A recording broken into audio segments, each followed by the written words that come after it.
So what does this really mean for infra companies associated with water transportation and dredging? To discuss this, we're being joined by S. Ramanath, CFO of ITD Cementation. It's been a very hot favorite of the stock markets as well. Stocks up a whopping 25% since the budget. Thank you so much, Mr. Ramanath, for joining us here on Bloomberg TV India.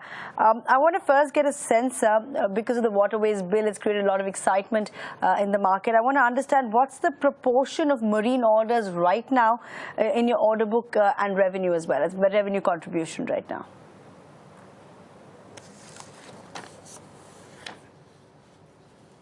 Good morning. At the moment, the proportion of marine orders in our overall order book as of December is about 50% plus. Okay. We understand you're involved in reclamation and dredging orders like the one at the JNP. Would you look at a larger role in these projects? Can you just give us a thinking and, behind some of these projects that you're doing?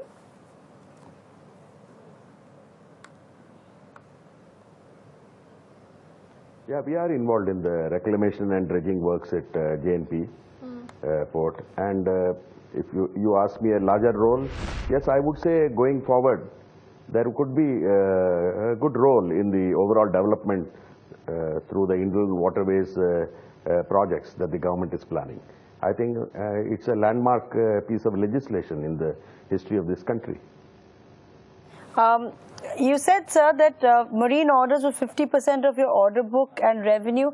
Can you take us through what the current, in terms of numbers, what is the current order book at, and how much, and obviously the calculation then becomes easier of how much marine orders are in that?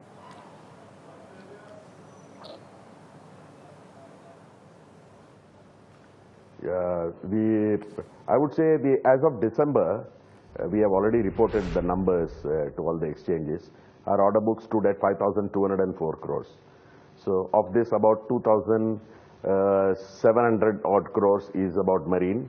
And since December, we have also secured a couple of other projects in the marine space of about 600 crores. So that takes the marine order book to about, say, to 3,300 odd crores. Okay.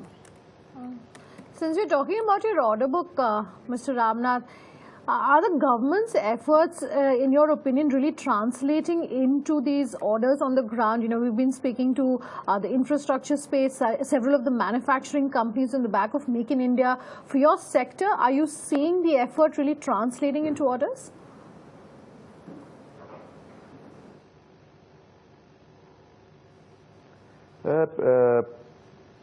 The maritime structures order book comes from existing ports and some greenfield projects already being planned both by government and private people.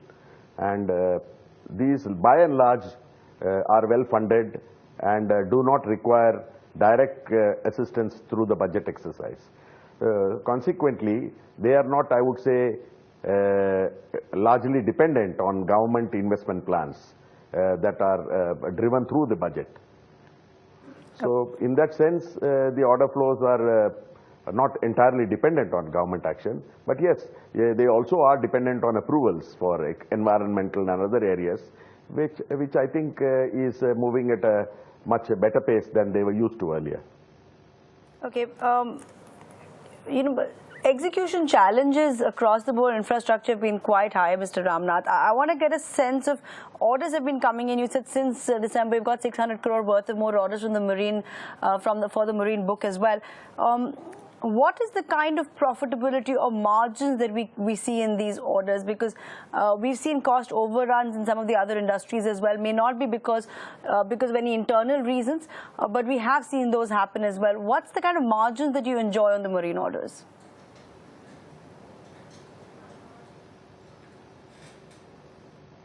No, I wouldn't like to talk of specific percentages in terms of margins. Sure. But all I can say is marine businesses typically enjoy a better margin for us than some of the other businesses, mainly because that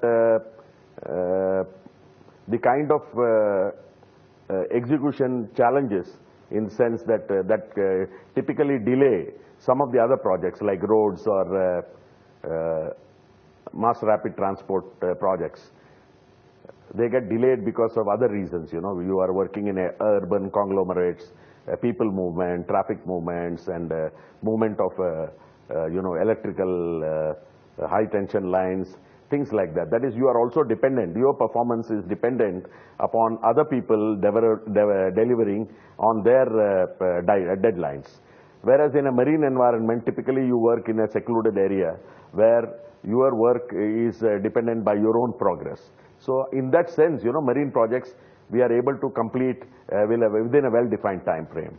So our margins are better. That is one. Secondly, I would say the level of competition in marine space is limited to about 3 or 4 players. Whereas you will find the competitive intensity in some of the other construction segments is much higher.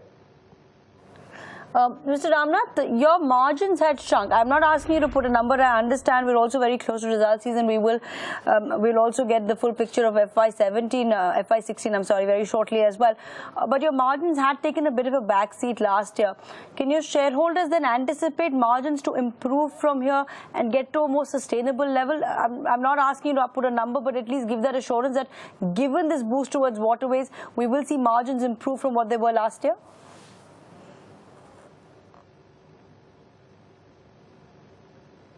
Most certainly, I would expect margins to improve significantly this year and going forward into next year. So, we have disclosed earlier that the lower level of EBITDA margins that we earned in 15 and in year 14, these were due to some execution challenges and some write-offs we took pursuant to a settlement with NHAI and all those things, you know.